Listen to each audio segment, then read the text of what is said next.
प्रायोजक हैं cancer healer centre, a new beginning. Swami Kailasananda ji, आप कह रहे हैं कि इतने बढ़िया से संपन्न हुआ कुंभ, मतलब 37 लोगों की जान आधिकारिक आंकड़ों के हिसाब से गई है। उत्तर प्रदेश के मुख्यमंत्री ने विधानसभा में बताया कि 37 लोग मरे थे। उसके अलावा कितने लोग मरे थे, झूसी में कितने मरे थे, महामंडलेश्वर की गाड़ी से कुचल करके कितने लोग मरे थे, इसको आप सफलता का मानदंड मानते हैं। दूसरी तरफ आप लोग जो बार बार कह रहे हैं 144 साल 144 साल, 144 साल पहले अगर देखें तो 1881 होता है। 1881 में तो कोई कुंभ, महाकुंभ, अर्धकुंभ कुछ भी नहीं हुआ था प्रयागराज में, लेकिन फिर भी आप लोग कह रहे हैं। दूसरा एक चीज़ और मैं जानना चाहता था आपसे कि 2013 में भी जो कुंभ हुआ था और 2025 में जो महाकुंभ सो काल आप लोग बता रहे हैं, इन दोनों में तुलनात्मक आप किस दृष्टि से देखना चाहते हैं, बताइए जरा। ठीक, देखिए ऐसा नहीं है महामंडलेश्वर, क्योंकि मुझे नहीं लगता है कि कोई भी साधु, कोई भी महात्मा किसी ने दुख प्रकट न किया हो। मैंने कहा अखाड़ों ने अपने अपने आप सफलता का मानदंड बता रहे हैं। जयशंकर जी एक मिनट सुनिए। हाँ। जयशंकर क्या? जयशंकर जी। जयशंकर जी, कोई साधु, हमारा सबसे बड़ा महापर्व होता है शाही स्नान, सबसे बड़ा महापर्व, जिसके लिए अखाड़ा तरसता है। अखाड़ा तरसता है, अखाड़े की व्यवस्था अव्यवस्थित नहीं हो, अखाड़े की व्यवस्था विस्तार हो, लेकिन अखाड़ों ने सबसे बड़ा निर्णय लेकर यह निर्णय लिया कि हम स्नान नहीं करेंगे जब तक भारत की जनता स्नान नहीं कर लेगी।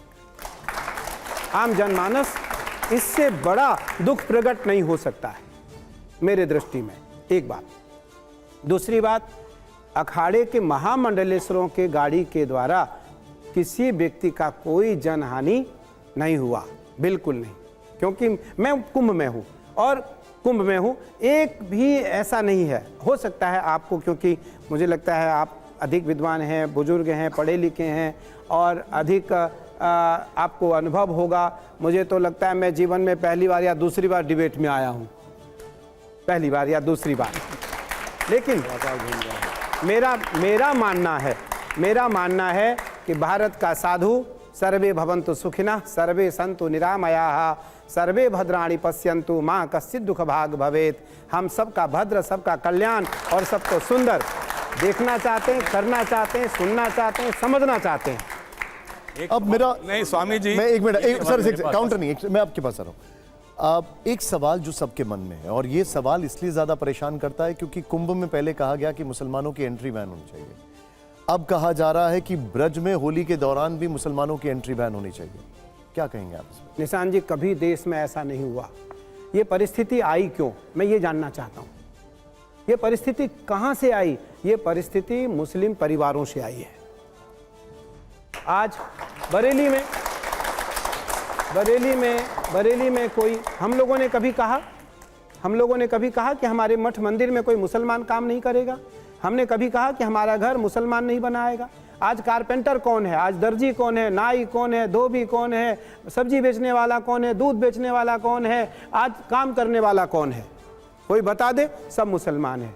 अगर हिंदू ये निर्णय कर ले कि हमारे मठ मंदिर, हमारे घर में कोई मुसलमान परिवार का व्यक्ति काम नहीं करेगा, हम झोपड़ी में रह लेंगे, मेरा मानना है मेरा तो चल जाएगा, लेकिन तुम्हारा कैसे चलेगा? देखिए, आप तो कह रहे हैं, आपने ऐसा नहीं कहा, लेकिन नेता कह रहे हैं कि मुसलमानों से सामान मत खरीदो, उनसे फल मत खरीदो, उनसे ये मत खरीदो, उनसे काम मत करवाओ। ये कई नेता बयानबाजी कर रहे हैं। मैं कह रहा हूं, नेताओं की सारी बात न मानो, नेताओं की सारी बात न मानो। हमारे यहाँ तो परंपरा है। आज आपने जिनकी तस्वीर दिखाई, जिनकी तस्वीर अभी दिखाई, एक दाढ़ी वाले थे, एक बिना दाढ़ी वाले थे।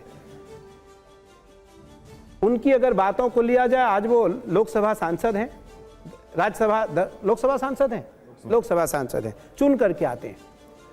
उनकी वाणी कैसी होती है? क्या जनप्रतिनिधि का ये वाक्य होना चाहिए? मेरा मानना है कि यह भारत कभी असहिष्णुतावादी नहीं रहा है, ये सहिष्णुतावादी रहा है। लेकिन ये कट्टरपंथी बातें, कट्टरपंथी आवाज आई कहां से? उस जड़ में अगर हम पहुंचेंगे तो हमें पता लग जाएगा। आज मुझे कल सूचना मिली है कि बरेली में किसी ने कहा कि होली में मैं दंगा कर दूंगा, मैं होली में ये कर दूंगा, मैं होली में वो कर दूंगा।